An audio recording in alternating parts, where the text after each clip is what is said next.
Hello everyone, before I start wasting hours of my time playing Idolmaster, I would like to share my brief thoughts on the Steam page for Naruto Storm Connection that was officially launched recently. Now I'll be honest, there's actually not a lot to deduce from here, but there are some things I would like to shed attention to because they do interest me at least.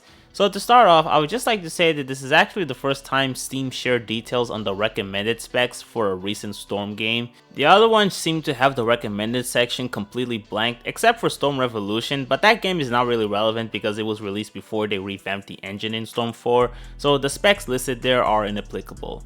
As for Storm Connections, I just want to quickly jump to the recommended because that's the only information that actually matters. Now, the OS, not important, Windows 10 seems fine enough. Processor, I'm pretty sure those CPUs don't feature multi-threading, and given how they're old 4-core comparatively low-spec processors, I'm pretty sure that we don't have to worry too much about CPU limitation. Not that it necessarily matters that much for this game because I'm pretty sure they're going to lock the frame rate to 60, but we'll get into that in a second.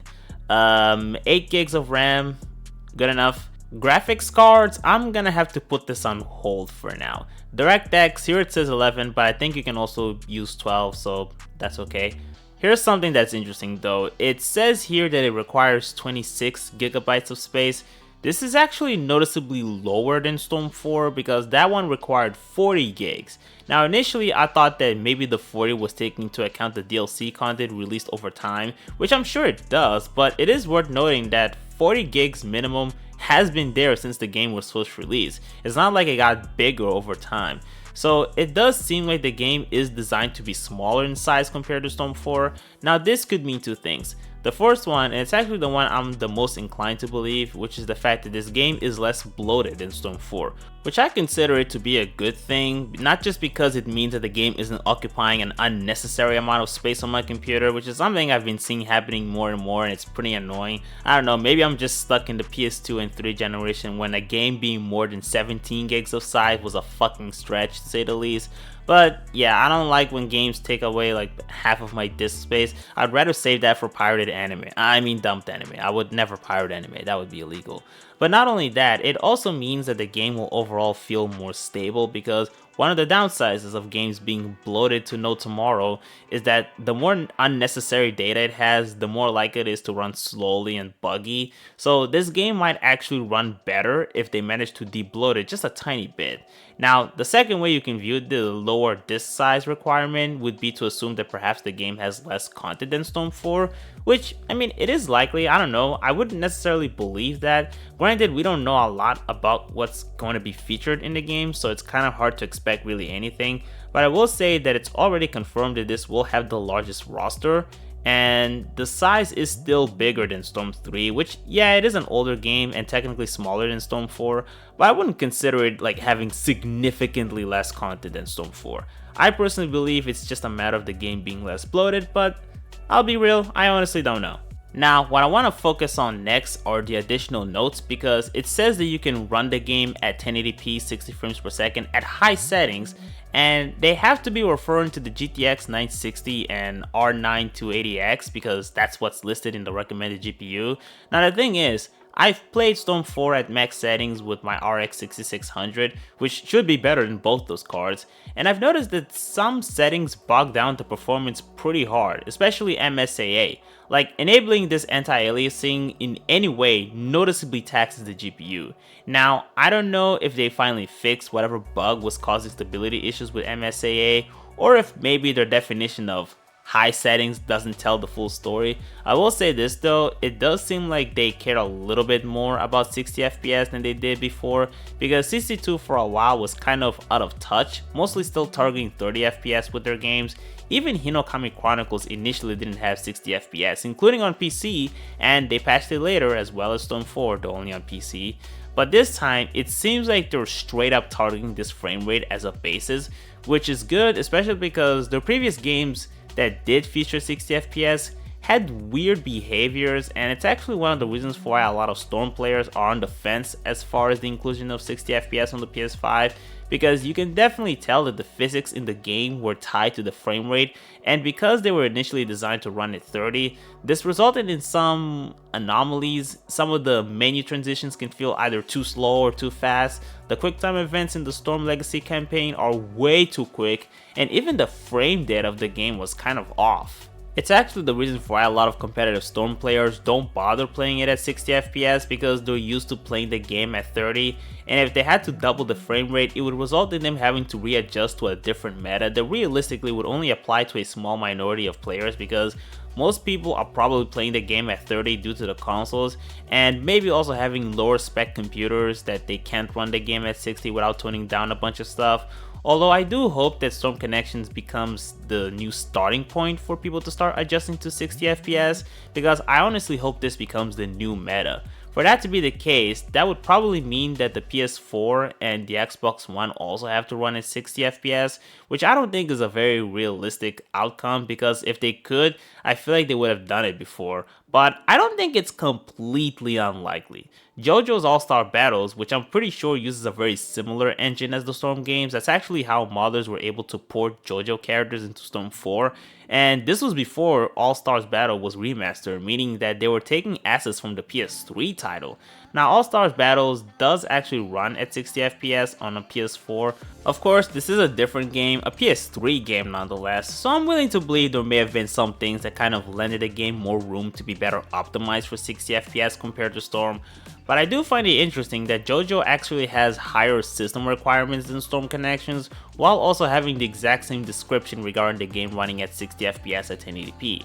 Also, one other thing, the trailer for Storm Connections was quite interesting in the sense that it was footage recorded from the PS5 and it was rendered at 4K. Now, in my experience with the PS5, very rarely will you find games that run at native 4K at 60 FPS. Usually I'll either be given the option to choose between fidelity and performance mode, or they might run it on upscaled 4K, or they just won't run it 4K at all. So for Storm 4 to be running at 60 with what seems to be 4K, maybe it's not, it could be an upscaled 4K for all I know, but at least on my 4K monitor, this looks pretty sharp. So the fact that this can run at 60 no chill is actually indicative of how performant this game actually is. I say this because even with CC2's more recent games running at Unreal Engine, they don't run at 4K 60. With Kakarot, you have to play the game at 1080p to run at 60. For Demon Slayer, I mean, whatever resolution they claim to be rendered at, it's not 4K. I'm sorry, I've played this game for long enough, I don't fucking believe this is rendered at 4K. This feels more like somewhere between 1440p and higher, definitely not 4K. So maybe them relying on their legacy engine could result in better performance, and if that's the case, it does seem like they've had their time in stress testing and optimizing this engine, and while I still feel mostly pessimistic regarding the PS4 and Xbox One side of things, if they do end up getting the game to run at 60 FPS, I think we can finally move on from the 30 meta, but that's just my wishful thinking. Other than that, I guess this Steam page also kind of confirms something that I already knew but other people I guess didn't, which has to do with this idea that people had that this was some sort of collection pack of the Storm games. That's clearly not what it is. Steam has a different way of formatting their pages for bundles, so what we're seeing here is indicative of a new game. This is not a collection pack, we already have that, it's called Storm Legacy. This is straight up a new game. Unless what people meant by collection was that this was supposed to be some kind of like merger of the past games into one. Now the thing is, if you believe that, I don't know what else to tell you other than that's literally impossible. I think this misconception mostly comes from people that probably don't know a lot about video game development, because if they knew, they would realize how impossible that would be. It would actually be easier to just develop a new game instead of developing this Frankenstein merger that people think it is. I think a lot of people believe that all it takes to achieve this is to just copy and paste assets from the games and combining them all into one, and they probably don't comprehend the amount of work that would need to be done in order to combine 4 different games with their own unique code, trying to reconcile all of them, and the amount of debugging that would be necessary, it's not worth it. I think people are just worked up over the announcement that they would be reviving older boss battles, combining them into one story mode, which I understand the disappointment, but that doesn't mean they're literally combining all of those games. That's completely unrealistic.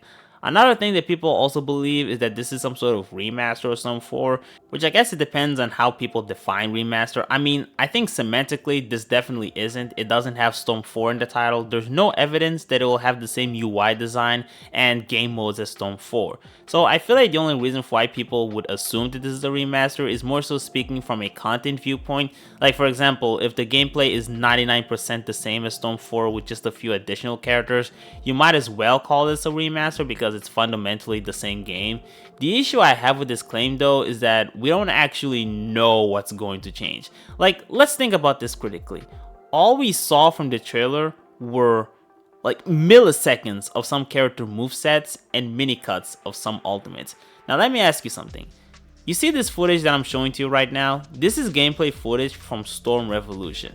Now, can you tell me with a straight face that back in 2014, if you saw this footage alone, you couldn't make the exact same argument that this feels like a remaster of Storm 3? Like, obviously, if you just show gameplay without any HUDs, without giving us any indication on what mechanics were added or removed, there's no way anyone would be able to predict things like how Awakening and Ultimate Jutsu are split, how there's a new system called Drive Type, how the game introduced counters and guard break items, how the support gauge now accumulates even if you don't use assists, how you can sidestep by blocking and moving sideways. How are you supposed to know that from this footage alone? That's the argument I'm trying to make. I obviously don't know what to expect from this game because so far there's really no information on it. And maybe you can put the blame on the trailer, definitely. It's not like I blame people for necessarily reaching this conclusion, but guys, let's think critically. Let's not conflate quality of trailer with quality of the game. We don't know how good or bad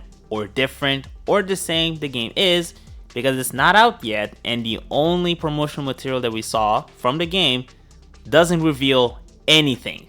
Now, if you want my personal opinion, I think Storm Connections will be as much of a new game as any of the other Storm entries. I think that much like the previous game, it's gonna be based on the same foundation, same engine, and same general structure that the series built since Storm 1, but it will feel different enough that it's a new game, much like its predecessors. Maybe it's not as much change as I would have wanted, especially since it's been quite a long time since the last Storm game, and there are some fundamental things about the series that I do wish would change, but what I don't think this will be is a remaster. At least that's what I believe. Obviously I don't know because again, we really don't know that much about this game because the only promotional material out there really doesn't reveal that much. But I think that out of all of the outcomes, this one is the most likely. Now, as for the leaks, the ones that claim that they extracted data from the source code or whatever the fuck, they're fake.